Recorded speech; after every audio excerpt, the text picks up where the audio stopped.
So you want to be a leader, but here's the uncomfortable reality. It is easier to get the leadership title than it is to maintain the respect of those you are charged to lead.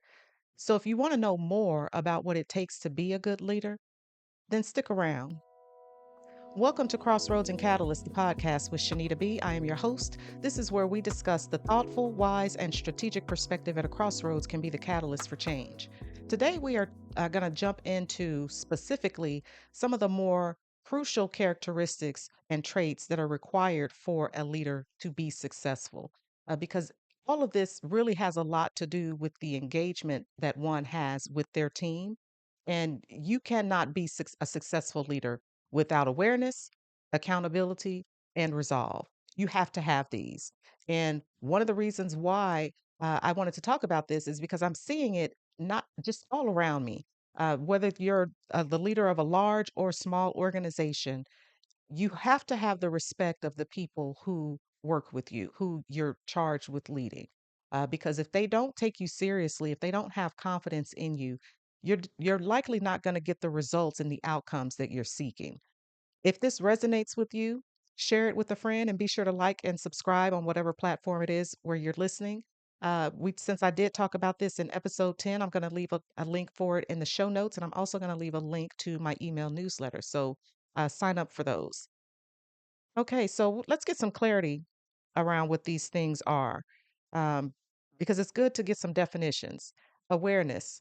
When you have awareness, this is basically just a knowledge or an understanding of something that is happening or exists. And more specifically, when we talk about it in the work context, we're understanding what is going on around us. What are people? What are they expressing? What are we seeing? How are we engaging and interacting with them? How does our mood, how does our words and behavior impact other people, and what are their responses? How are we all meshing together? Awareness encompasses all of these things, and of course, with the limited time that we have in this particular episode, we're not going to be able to flesh it out completely, but I think most of you get the point as to what it is that I mean by that. And it goes beyond just being able to recognize that someone is feeling bad. Are you able to respond to people in a moment? Are you able to recognize that maybe something that you've said is completely tone deaf with what is actually taking place within the context of that conversation or within the greater context of what might have been taking place within the organization? I'm sure some of you have seen where maybe messages have gone out from leadership indicating well, maybe the organization is not in a great financial standing, but then you hear maybe a couple of days later that leadership received bonuses. Well, completely tone deaf, completely unaware of how this might look because maybe not only did they get the bonuses, maybe they're spending like crazy and it's just not making sense. People do not have an appreciation for that. Or I'll bring it close to home. I once went out with a leader. It was a thank you lunch that was provided to me and some colleagues. And okay, we went out and enjoyed this lunch. And we were going to have to work really hard in the coming days because we had some heavy deadlines that were coming. And the boss who invited us to this lunch just completely glossed over the fact that we were going to have to do a lot of extra work over the next several weeks. And that was going to require working some holidays. While he went on to explain what he was going to be doing on his holiday, which was not working, taking time and spending it with his family. And so in those moments, it showed a lack of awareness. Not that he couldn't share what he was going to be going through, but if the point was to show thanks and to offer thanks and show that you understand what your team is going through, maybe that's not the most appropriate time to share how you're going to spend your holiday vacation when your team is going to be left behind to do the work to make sure that you get what it is that you think you need. So that's just an example. What about accountability?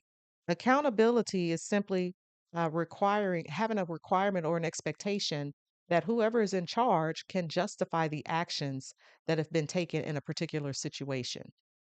What I want to say is accountability often has a negative connotation. I think that that is misrepresented we should not always think of accountability as something that is negative. Yes, some not so good things happen which require people to answer for a certain thing, but accountability can be a good thing. And why wouldn't we want to hold one another accountable? And one of the reasons why I think that accountability is so important, because when you have someone who is in the lead, whether they're a middle manager, an executive, or even at the very top of the org chart, it is so important that they understand what is taking place within their department or within the organization as a whole. And the closer you get to the top of the org chart, the less you're going to be involved in the daily operations, but it's still up to you to understand something about what is taking place within your organization, because ultimately the buck stops with you, and it's not going to be enough to say that you didn't know.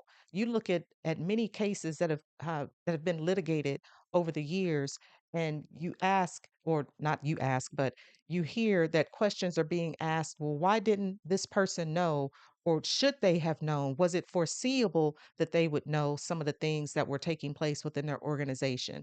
And I have worked with many people, and I've actually heard leaders say that they don't even have time to meet with their people.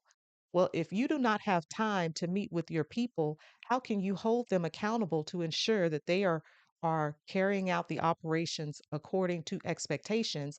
And how can they hold you accountable to ensure that you are aware of what's going on so that you can make sound and good decisions for an organization?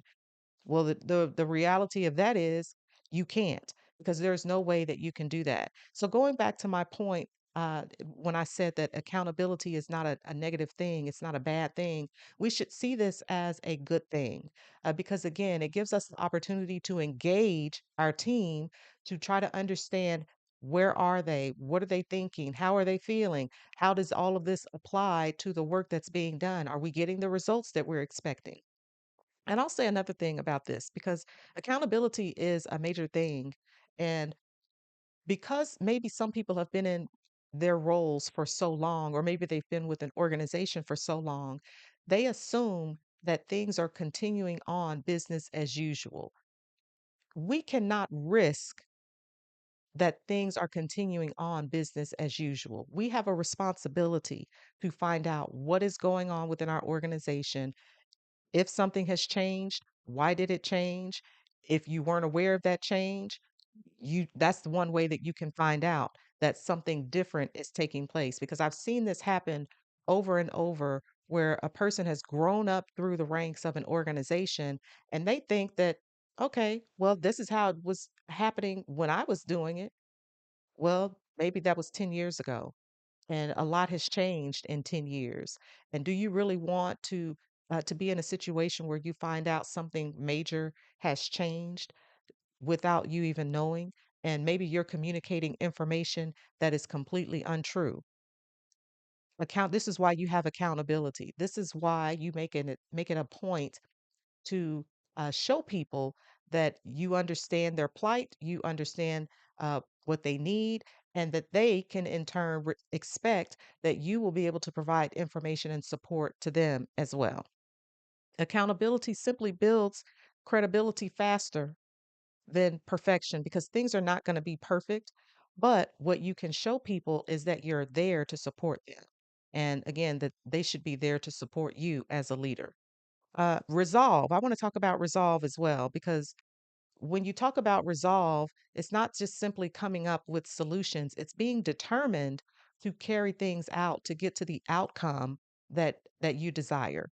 And you don't want to simply be in a situation where you're reacting only. You want to be proactive, but you first have to have some awareness and some accountability, like I just mentioned, so that you can hone in on certain things that need to be addressed. And this is why I think it's important, because if you're a true leader, then you're learning to anticipate things that are happening. You're trying to reframe them and put them in the appropriate context so that you can address them. And then you're trying to find solutions that maybe other people can't see. But if you have the vision to see a thing, and you can detail out what's going on, and you can develop a plan, and then you can put that into action, I think people will really take you a lot more seriously than if you just kind of wash your hands of it and just wait for everybody else to make the decision and follow them. The point of you being the leader is for you to be the one to take charge. This does not mean that you shut down the conversation, does not mean that you don't try to get buy-in from everyone, but what it does mean is that you are decisive and you're determined to get a thing done. So then what kind of choices do we have as it relates to what we can do to sharpen and cultivate these skills? Well, when it comes to awareness, it might be uncomfortable for you.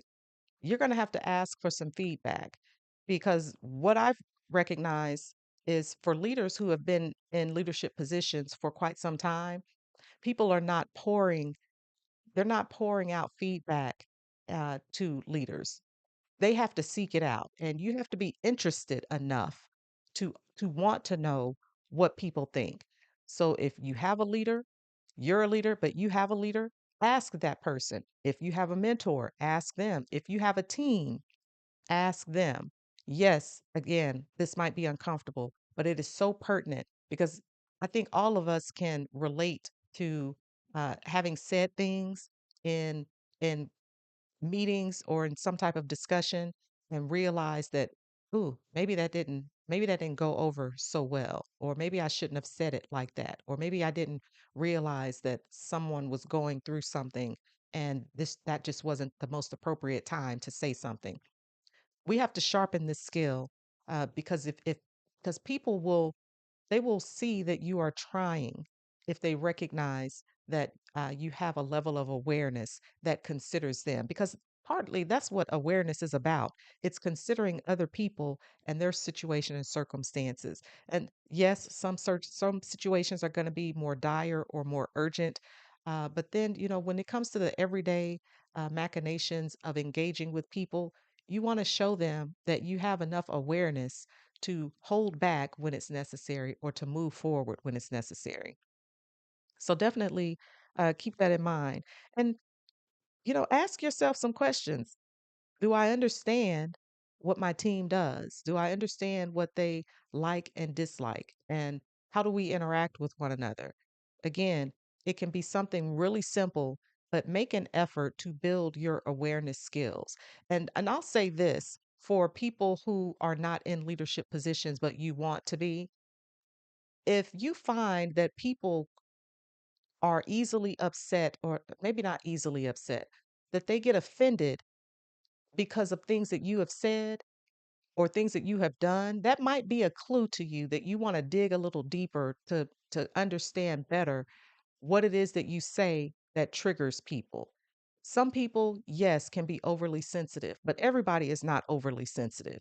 This is going to require you to do some self-reflection because I know even with parents and how they engage with their adult children, they have children who say things to them. They just say whatever it is that they want to say without regard for the feelings or the thoughts of the person to whom they have directed those comments. So if you are one of those people and maybe you have siblings or parent who has said something to you, consider it a little more carefully. And if you have a colleague who genuinely uh, cares about your career and how you interact with other people, maybe they've shared some things with you too.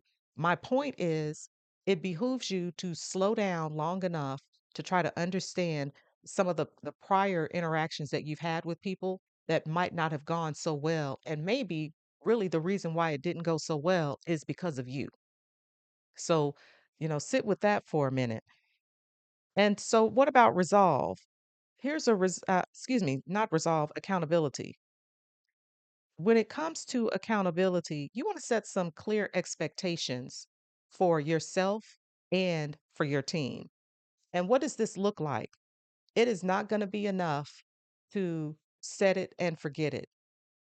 If no one is ever looking at it to validate if it's working properly, if it's going as well as it should, well then who's in charge? So don't just set a thing and say, okay, well, this is how we've always done it, or we don't need to talk about it, or because no one is complaining or no one is telling me anything, Well, there's not anything that's wrong. Well, I can almost pretty much with a 100% certainty let you know that that is not the truth. I have heard so many times from different people over the years when I have gone into organizations that, I really like such and such, but they just they don't they don't really bring anything. They don't allow any change, or they don't even talk to me. If you are a leader, again, because accountability is not a bad thing, you have to change your approach to it. Set one-on-one meetings with your team. This does not have to be something that you do every week or even every other week. You could just do it once a month. But your people need to see you. They need to talk to you. They need to hear from you because you are the one who is responsible to lead them. If they are left to their own devices, well, why does the organization need you? Are you just a figurehead? Are you serving any real purpose? So make the effort to engage with your team and to ask them questions and give them the opportunity to ask questions and come prepared. Come prepared to have a serious discussion. Now, it doesn't all have to be, uh, urgent or dire or hard or difficult or anything like that. But you want to come prepared to have conversations so that you can make sure that you understand what is going on. I once heard a leader say that he didn't have time to meet with his team and that he wished that he could, but he just didn't. To which I responded, well, then what do you have time for? If you never have time to meet with your people, how do you know how they're doing? How do you know if the work that they're doing is effective? So just keep that in mind. And then finally, with resolve, when it comes to resolve, I think, is marked by determination because you are determined to find a solution to whatever it is. And when you're in charge, when you're a leader, you're oftentimes going to be presented with things that are very uncomfortable. They're very difficult. They're not easy to get through. And it's going to be up to you. And it might not be solely up to you. Maybe you're working with a team of other leaders to help you get through it. But sometimes you can get a little gridlocked because nobody really wants to make a decision. And everybody is just kind of they're just kind of weirded out by whatever it is that's going on. Well, you're going to have some determination because, again, like I mentioned earlier, you don't want to be reactive. You want to be proactive. And for a leader to gain respect from those people that are working under their leadership, you want to show them that you are someone who can see a challenge, you can see a problem, and you can figure out how to navigate through that situation. It doesn't just have to be you solo, it could definitely be you engaging the team and asking for some critical information that would assist with making that decision. But ultimately, you are the one who's going to make that decision. So use that to your advantage and make sure that you're addressing challenges as they come up. Don't wait 6 months down the road and then try to bring something up that happened because people they're not gonna have any respect for you if you do that. You want to address things almost as quickly as they come up. And yes, sometimes you're going to have to do some research, some investigations, ask some questions. People understand that. But if you push things off and you avoid conflict, people don't like that. And they especially don't like it in their leaders. It's one thing to work with a colleague who does that. It's another thing to work with a person or to work under the leadership of someone who is charged with doing that very thing and they refuse to do it.